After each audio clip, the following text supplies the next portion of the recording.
Assalamualaikum warahmatullahi wabarakatuh. Perkenalkan, nama saya Tessa Purwanti dari semester 3C.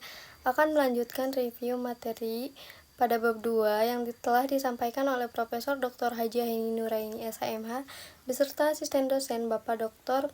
Muhammad Rendi Ari Dahayandi SHMH. Langsung saja, bab 2, penyertaan atau dalneming. A. Istilah penyertaan disebut juga turut campur dalam peristiwa pidana. B. Pengaturan penyertaan. A. Secara umum buku 1 bab 5 KUHP pasal 55 sampai 62. B. Secara khusus, secara tersebar dalam buku 2 KUHP, buku 3 KUHP, dan beberapa peraturan di luar KUHP atau tindak pidana khusus.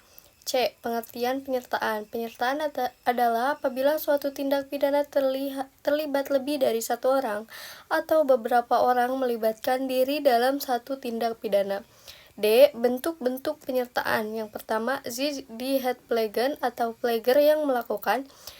Yang kedua, die het dogen plegen atau yang menyuruh melakukan. 3. Die het made plegen yang turut serta melakukan. 4. Die het uitlokking yang membujuk atau menggerakkan. Yang kelima, die het made plegen yaitu yang membantu melakukan. Bentuk ke-1 atau pleger atau dader yaitu pelaku yang melakukan tindak pidana. Dalam hal ini dapat dikategorikan sebagai pelaku tunggal atau dapat juga sebagai pelaku jamak. Atas dasar itu ada dua pandangan. Yang pertama, pandangan yang luas atau ekstensif. Pelaku adalah tiap orang yang akibat yang memenuhi rumusan 55 KUHP menimbulkan delik atau pasal. Yang kedua, pandangan yang sempit atau restrip. Pelaku adalah orang yang melakukan sendiri perbuatannya sesuai dengan rumusan delik. Jadi pelaku dader adalah orang yang melakukan sendiri perbuatan yang memenuhi rumusan delik. Tetapi pembuat undang-undang tidak menentukan secara pasti siapa yang menjadi pelaku, sehingga menimbulkan kesulitan dalam praktek. Bentuk kedua atau downplager atau menyuruh melakukan, yaitu orang yang melakukan tindak pidana menggunakan orang lain sebagai perantara, tetapi perantara itu hanya berperan sebagai alat. Dengan demikian, downplagen mempunyai ciri. Yang pertama, ada dua pihak, yaitu pelaku langsung atau manus ministra atau auctor materialis, dan pelaku tidak langsung atau manus domina atau auctor intellectualis. Yang kedua, dalam downplagen terdapat unsur-unsur. A. Alat yang dipakai adalah manusia. B. Alat yang dipakai harus berbuat aktif. C. Alat yang dipakai tidak dapat dipertanggungjawabkan atau dimintai pertanggungjawaban. 3. Turut serta melakukan medepleger. Syarat-syarat turut serta melakukan atau medepleger adalah A. Ada kerjasama secara sadar atau bewusst somewhere working. Kerjasama di sini harus ditujukan pada suatu perbuatan yang berupa kejahatan. B. Ada kerjasama secara fisik atau fisik working. Kerjasama di sini merupakan satu delik yang ditujukan pada suatu akibat, yaitu adanya perbuatan, yang beberapa kejahatan dan perbuatan tersebut diatur dalam undang-undang. Bentuk keempat atau penganjur atau uitlokking, yaitu orang yang menggerakkan orang lain untuk melakukan suatu tindak pidana dengan menggunakan sarana-sarana yang ditentukan oleh undang-undang. Jadi, antara penganjur dengan penyuruh melakukan hampir sama, yaitu adanya usaha untuk menggerakkan orang lain sebagai pelaku material atau auctor materialis.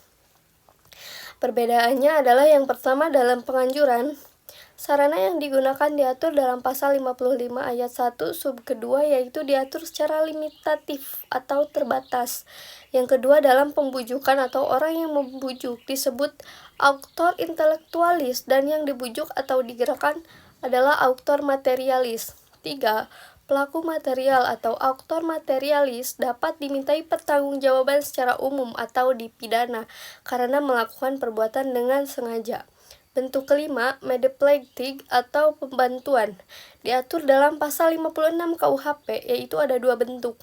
Pada saat kejahatan dilakukan dalam hal ini tidak ditentukan bentuknya secara limitatif dalam undang-undang. Yang kedua, sebelum kejahatan dilakukan dalam hal ini undang-undang Memberikan batasan atau limitatif yaitu berupa memberi kesempatan, sarana, atau keterangan. Pertanggungjawaban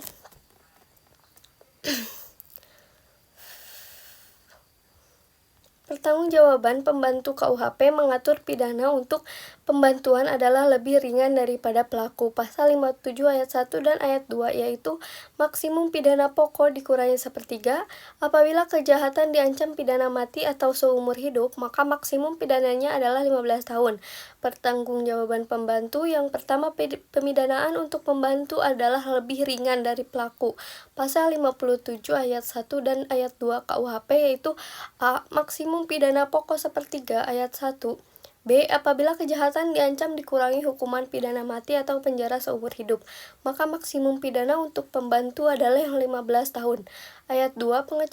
Pengecualian terhadap prinsip di atas adalah A. Pasal 333 ayat 4 merampas kemerdekaan orang untuk pembantu dipidana sama dengan pelaku.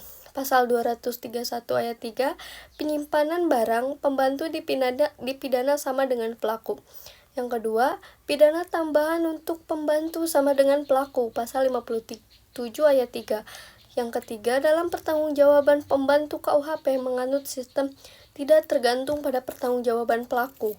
Pasal 57 ayat 4, dalam pertanggungjawaban pidana bagi pembantu hanya dihitung yang sengaja dipermudah atau diperlancar, beserta akibat-akibatnya saja. Pasal 58 KUHP mengatur mengenai kualitas pribadi yang dapat menghapuskan, mengurangkan, atau memberatkan pengenaan pidana bagi pelaku tindak pidana. Pasal 58 ini adalah peringatan bagi praktisi. Oleh karena itu, ada kritik dari Profesor Mulyatno dan Profesor Umar Seno Aji bahwa untuk membantu hendaknya dipergunakan sistem fakultatif, yaitu pengenaan sanksi pidananya diserahkan kepada hakim.